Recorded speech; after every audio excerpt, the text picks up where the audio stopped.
Isang paalala, ang video na ito ay ayon lamang sa aking sariling pananaliksik. Hindi ko nais na pilitin ang sino man na maniwala sa videong inyong matutunghayan. Kung hindi kayo kumbinsido sa mga impormasyon at taliwas ang inyong paniniwala sa kaalamang aking ilalahad, maaari kayong gumawa ng sarili ninyong pagsisiyasat para sa inyong kakontentuhan. Ang videong ito ay gabay lamang sa mas malalim na kaalaman at pag-intindi at hindi gawa ng isang profesional. Naniniwala ako na malaya tayong magbigay ng opinyon at suhestyon bilang malayang mamamayan ng Pilipinas. Maraming salamat po.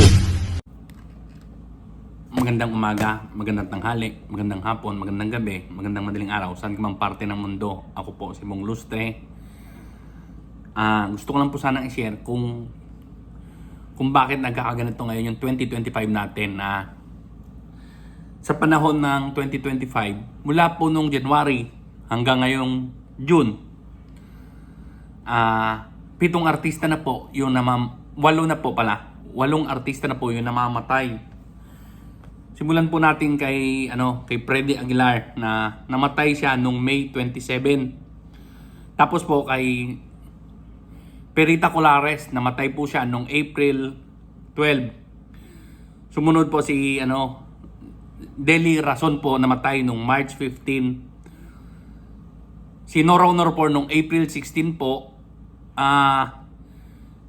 Si Gloria Romero pa ang pinakauna yatang namatay ng 2025.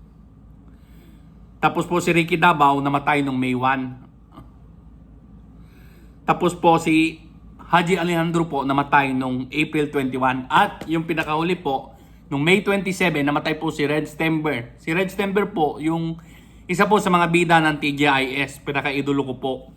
Pangwalo po si Red Stember nung May 27, 2025.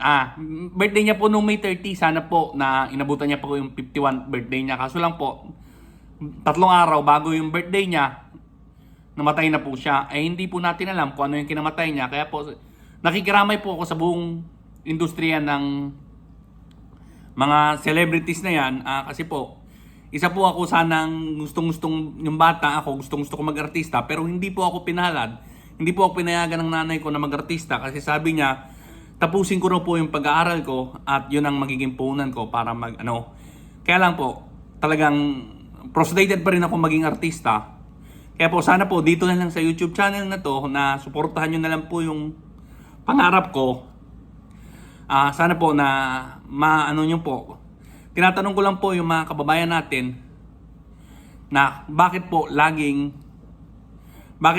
parang sumpa yata sa mga artista yung 2025. Sa lahat ng taon dumaan, ito yung may pinakamaraming artista na matay.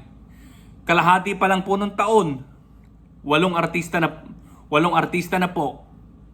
O 8 celebrity na po yung namatay. Ayun po, sana po matigil na po yung pagkamatay ng mga celebrity natin. Hanggang dito na lang po itong video na to. Maraming salamat po sa inyo. I-comment nyo po kung may mga nakalimutan akong artista na banggitin na namatay ngayong 2025. Maraming salamat po. Thank you and bye. God bless.